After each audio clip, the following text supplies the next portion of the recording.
Hello all, I welcome you all to my YouTube channel Tattle Hub. This video is regarding India-European Union Free Trade Agreement. You might be hearing a term called the master deal all around on Instagram, here and there and whatnot. So let's dig deep into the deal. What does FTA stands for?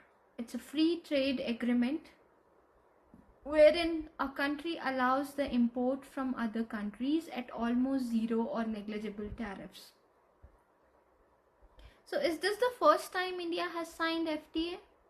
The answer is no. India has signed almost 8 FTAs in the last 4 years.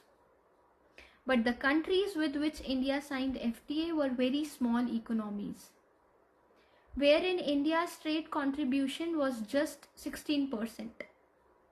But with this single FTA, India's trade contribution is 12%. So this is a greater milestone. Through this free trade agreement, European Union is allowing 99.5% of Indian goods to get imported into their countries, which includes gems, leathers, and textiles. At the same time, India has allowed 97.5% of European goods to get imported into India. You might be thinking why this is less. Because India is not going to import agricultural and dairy products from European Union in order to save her farmers. Not just that, there are limitations which has been imposed on automobiles and wine sector as well. Before I go into those two sectors, let me tell you that there has been previously so many instances that India has tried to do FTAs with European Union.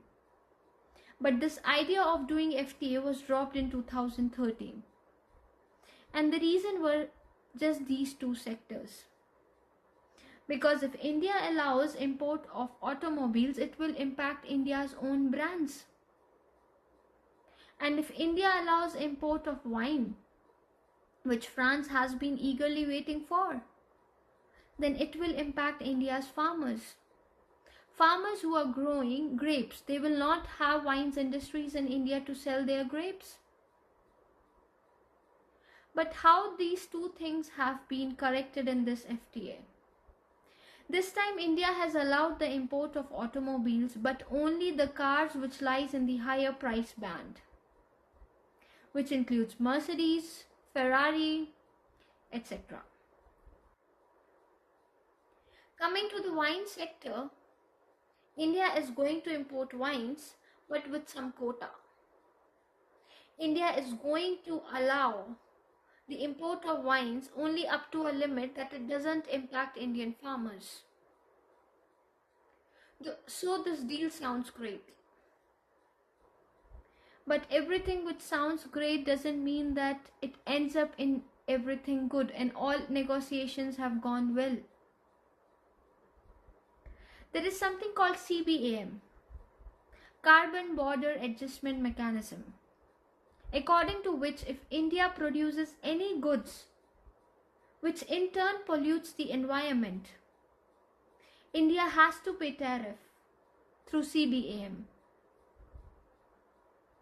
India tried to negotiate on this, but European Union didn't agree upon it. The reason being they are not allowing even any other single country to import if they are producing their goods through by doing some sort of pollution. But they also agreed that if they allow any other country to get any products getting imported from any other country which they are producing by creating any pollution, it will automatically apply to India as well, which means that they will also allow India to export their products with zero tariff even though if they produce it by pollution. Not just that, it is not a trade deal, it is also a mobility deal. It is also a technology deal. Mobility deal, why? Because it allows the Indian workers to go over there and work. Technology deal because there will be exchange of technology. There will be exchange of knowledge in order to enhance the production in both the countries. It doesn't end here. It also extends to defense sector. India and European Union will also work together in order to have the defense partnership. Everything sounds good and everything sounds in favor of India. But it doesn't end up here. The reason being this agreement is still a document. European Union consists of 27 countries. So this document has to be converted into 27 languages and has to be passed in all the parliaments. And that will eventually take a time and maybe more than a year. So this agreement, in order to come into force, it has to be passed in 27 parliaments, for which we have to wait for in order to experience the fruit of this FTA. So this was a blueprint, or this was a template in order to answer countries like USA, who has imposed tariffs on European Union and India.